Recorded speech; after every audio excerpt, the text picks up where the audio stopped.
Hey, it's Adranium, and welcome to the 5th episode of this series where I build an abandoned city in Minecraft.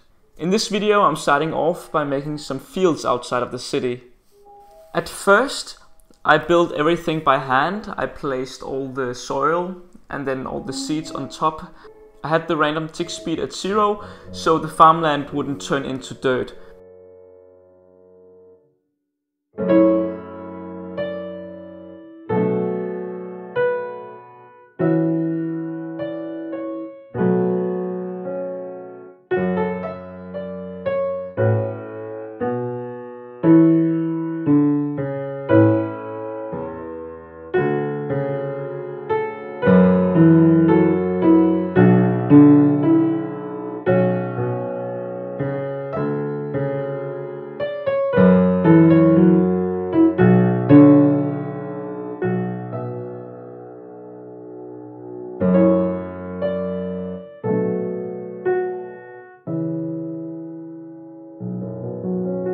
After a while I realized that it was a bit tedious to place everything by hand, so I decided to use the fill command to place in just the farmlands and the seeds.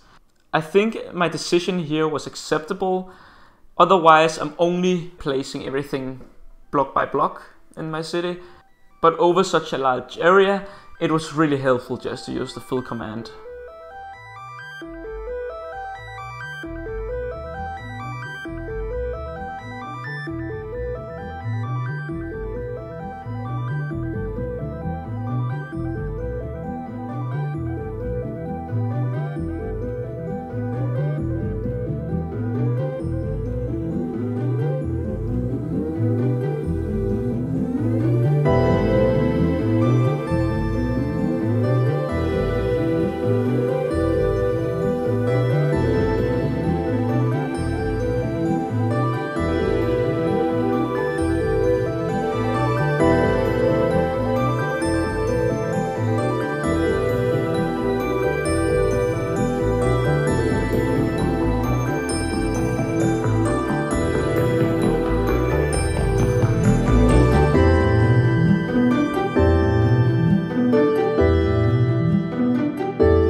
After building the fields outside the city, I went back and finished the buildings I've left off in the previous episodes.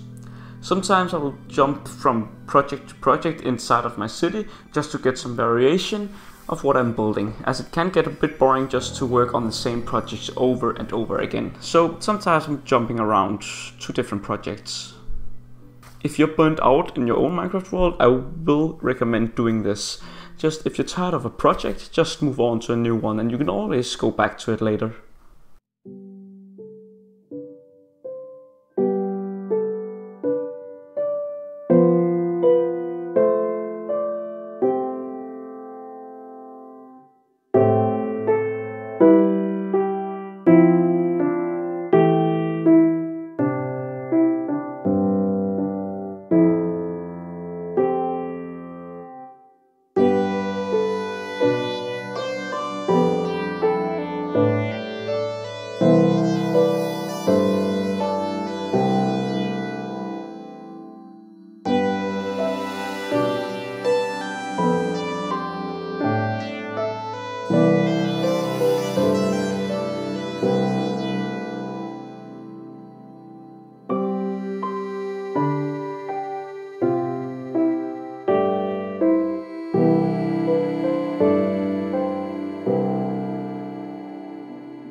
This is the start of the central station of the city. This was a huge task, as this is the biggest building I've made so far in my city.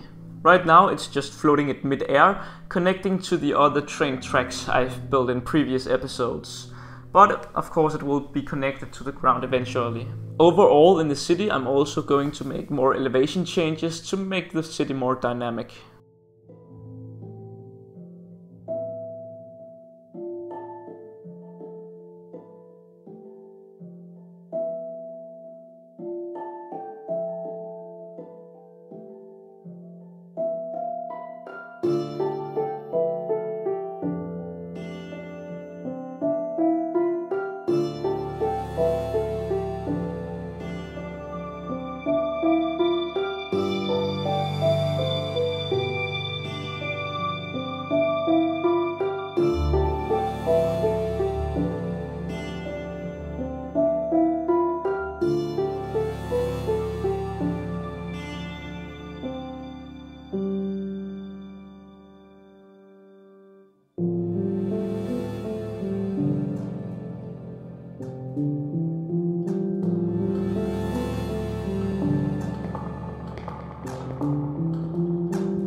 I realized that my building was getting a bit too high and was a big chunk of my city. It didn't really fit to have such a large building, so I decided to use the clone command just this once to take the roof off and then put it back at the level of the front arch.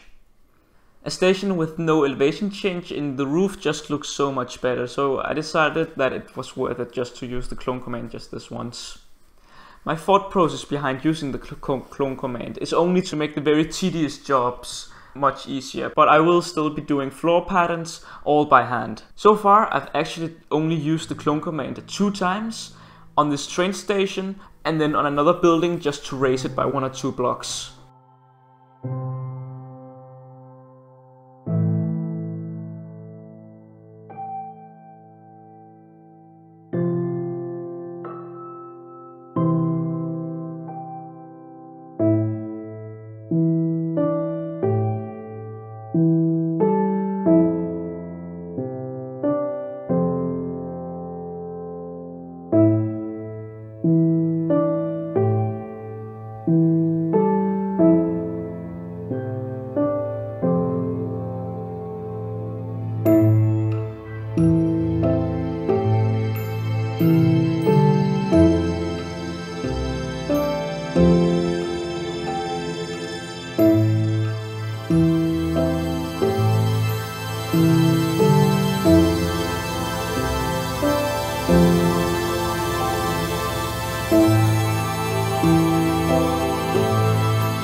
Thank you for watching this time-lapse video. If you want to see more from this series, I will, although infrequently, upload more in the future. But that was it for this one, and I'll see you later. Bye bye!